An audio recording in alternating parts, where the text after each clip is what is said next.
Well, with the orgasm, it's the Big Bang. It's a metaphor for the Big Bang, by the way, the birth of the universe. And it keeps going and going and going. But I do think, I was talking about my own work that is very serious, but it's also funny.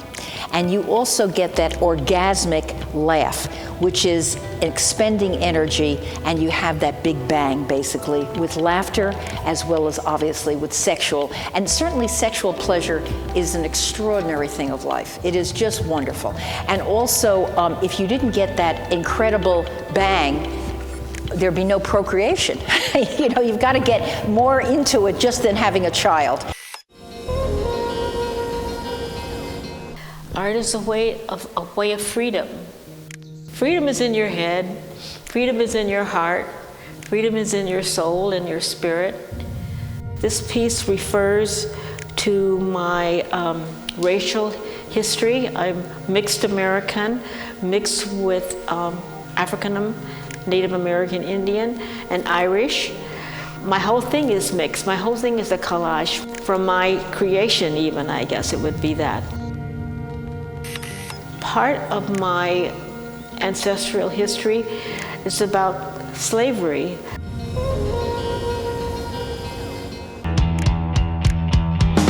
If you ask me next week, I might say, there is no destiny, you make it yourself. I was really into punk rock. My dad was, he was almost gonna be a priest, and my mom was almost gonna be a nun, so it did not play for them, and there was a lot of friction. I had no idea, Christian or Catholic, you know, this still based as Christian, but in the Baptist religion, it's like, no. You can't leave, you can't make any phone calls, there's no TV, there's no word from the outside world, you can't talk about your past. Well, I'm not sure. Miss Derringer is my husband. When I met him, he was doing some kind of country music, and I had stopped performing with my old punk band, and they asked me, can you just, you know, come in and do this?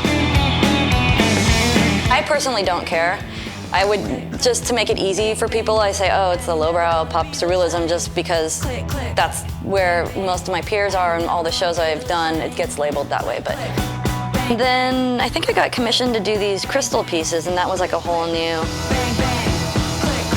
infiltrate your dreams, and you just started thinking about, but then I'm half Asian, so I can't drink that much. So I drank a lot. I think for me it was almost unnecessary. I want to forget the past, but unfortunately the past is like interconnected and you learn from your past. But I'm working to live more in the future. And with my daughter, it's definitely helping me to be more in the present.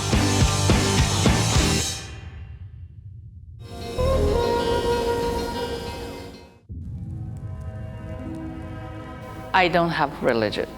Religions might be too limited. If I believe in one, the rest, what about the rest? On one hand, you have to have passion.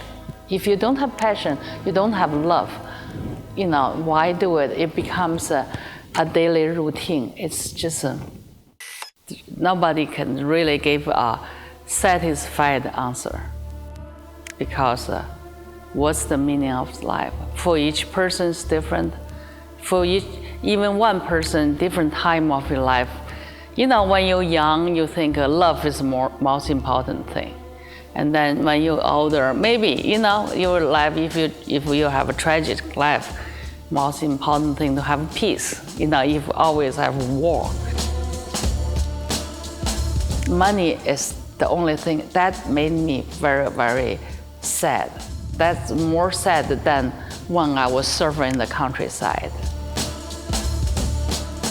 One use my art to understand, like you said, search for what it means, what is time, not in the hope to find any complete answer, more than just this time and this life. sex without love, you know? The young people that are around me, that's not a problem, I don't think. To do the work from that place of freedom. So is it harder for women?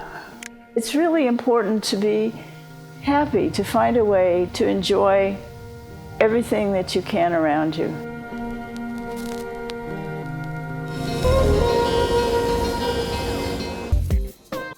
In my art or in my life, the balance between passion and rationality, it comes from an intuitive place, but also from the place of rationale, where I'm like figuring out how to create the illusion. In some ways, it's also very technical.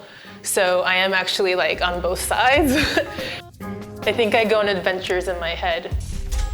You know, they see my body in these different places, and I'm constantly in the scene, and I'm kind of telling the story through my body, and then the audience is sort of taking on the same journey, just sort of connected through my body. So then it becomes like this visceral, empathetic way that the audience is taken along. I mean, there is a biosphere, there is like life, and even a mountain. Maybe it has some sort of awareness or consciousness, and it knows when it's being destroyed. From my parents to kind of get a good education and to be, you know, morally sound and ethically sound and, you know, a good person, or I was taken care of. I do most certainly feel free. And it's odd because I think I don't have like a family, and I pay rent, and I don't make very much money. We are witnessing a new order. I think velocity is a state of mind of one's own choosing, of one's own design. So interconnectivity therein falls into that. A little bit of satire at the moment, but yeah, I'm really disconnected from the politics in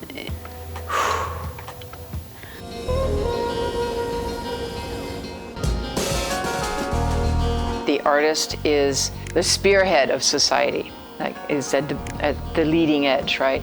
So in a way, an artist explores and creates new forms so that time catches up with its new forms and it's understood for that time.